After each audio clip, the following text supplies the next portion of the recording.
मां स्कंद माता की भक्ति से प्राप्त अटूट विश्वास। पुराने समय की बात है।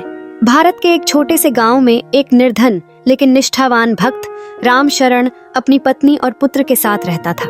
वह माता स्कंद माता का परम उपासक था और प्रतिदिन सच्चे मन से उनकी पूजा अर्चना करता था। उसकी आस्था इतनी दृढ़ थी कि वह हर समस्या और संकट में माता का नाम लेता और उसे विश्वास था कि माता कभी भी उसे अकेला नहीं छोड़ेंगी। रामशरण के जीवन में कई कठिनाइयां थीं।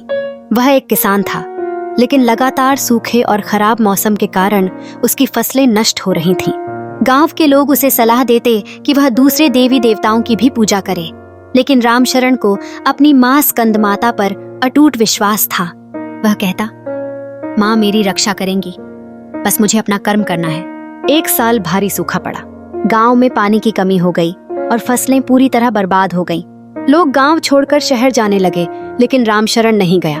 वह हर दिन मां स्कंद माता की उपासना करता और उनसे प्रार्थना करता कि वे उसे सही राह दिखाएं।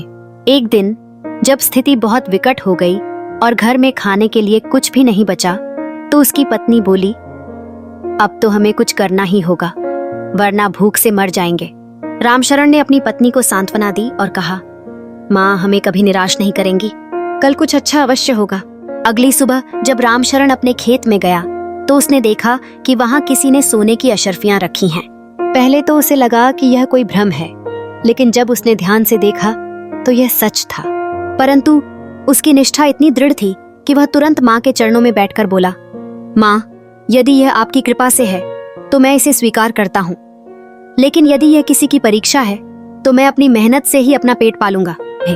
उसी समय गांव के एक वृद्ध व्यक्ति वहां आए और बोले, रामशरण यह सोना तुम्हारी भक्ति की परीक्षा थी।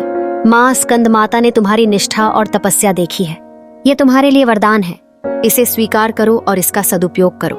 यह सुनकर रामशरण की आंखों में आंसू आ गए। उसने वह धन लिया, लेकिन उसका उपयोग केवल गांव के कल्याण और जरूरतमंदों की सहायता में किया। धीरे धीरे उसकी भक्ति और सेवा भाव के कारण उसका जीवन संवरने लगा। गांव में फिर से हरियाली लौट आई, वर्षा होने लगी और उसकी फसलें लहलहाने लगी। मां स्कंद माता की कृपा से उसका परिवार सुखी और समृद्ध हो गया। इस कथा से हमें यह सीख मिलती है कि सच्चे मन से की गई भक्ति कभी व्यर्थ नहीं जाती।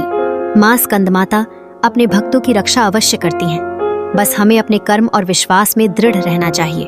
यह कथा मां स्कंद माता की भक्ति से प्राप्त अटूट विश्वास को दर्शाती है। यदि आप इसमें कोई और पहलू जोड़ना चाहते हैं या कुछ संशोधन चाहते हैं तो बताइए।